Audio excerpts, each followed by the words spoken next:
Welcome to this week's edition of the Roaring Roundup. This is Jordan Cope, and alongside me, I'm Tyler Beard. and Tyler Towson earns a big win over Villanova on homecoming this weekend. You were in the press box. What did you see from that game? Yeah, I think the biggest thing to take away, especially when I talked with Coach Ambrose after the game, is that the crowd was packed and there was just a big atmosphere. So I think the players really fed off of that.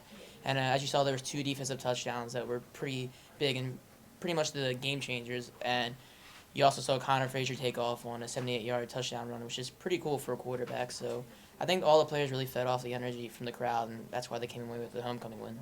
Yeah, Tyler, what's interesting, you mentioned Connor Frazier, the 2 defensive touchdowns that really helped because Darius Victor, I saw his stat line, comes away with just 65 yards on 14 rushes and no touchdowns. So very interesting that Towson's able to come away with that win. That's a pretty big statement.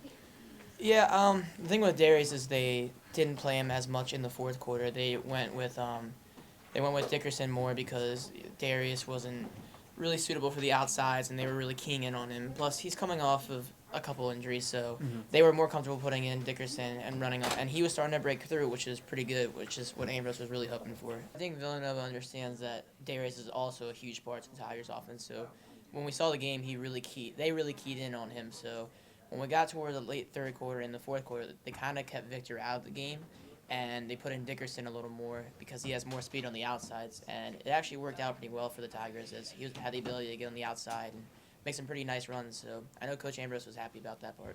Mm-hmm.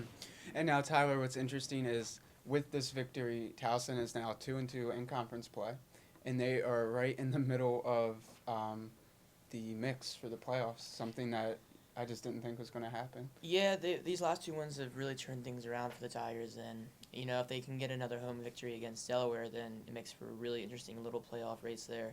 Obviously, James Madison and Richmond are up top, but if the Tigers can get a nice win streak going, then they can make their way to the top as well. And now, Tyler, you mentioned the team plays University of Delaware next week. What do you expect to see in that match? Well, typically, as history shown, Delaware and Towson games are always very close, and they're always very competitive.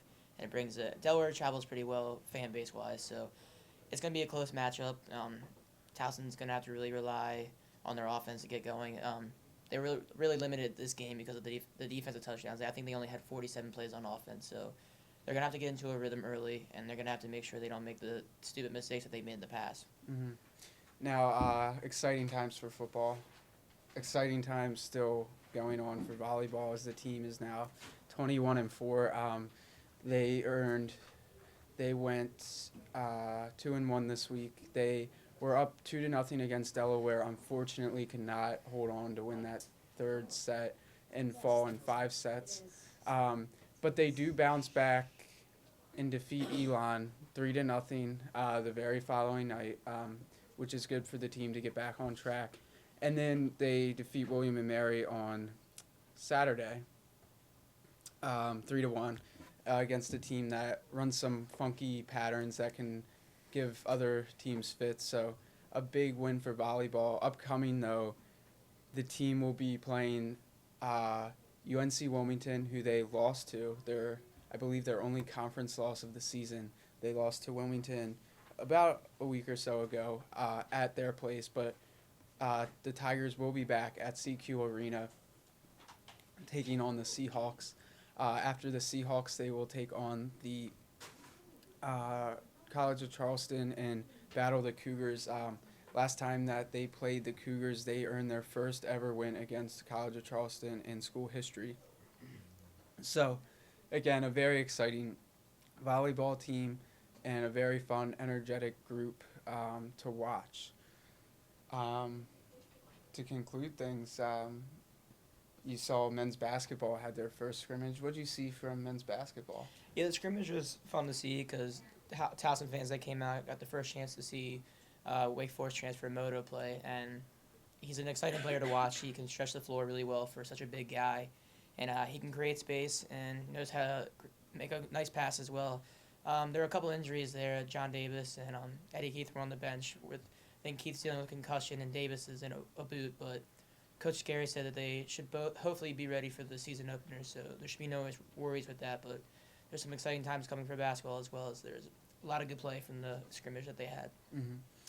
And guys, I think that's all we have tonight. Football next week against Delaware. Volleyball next week against Wilmington and College of Charleston. Go out and support your Tigers.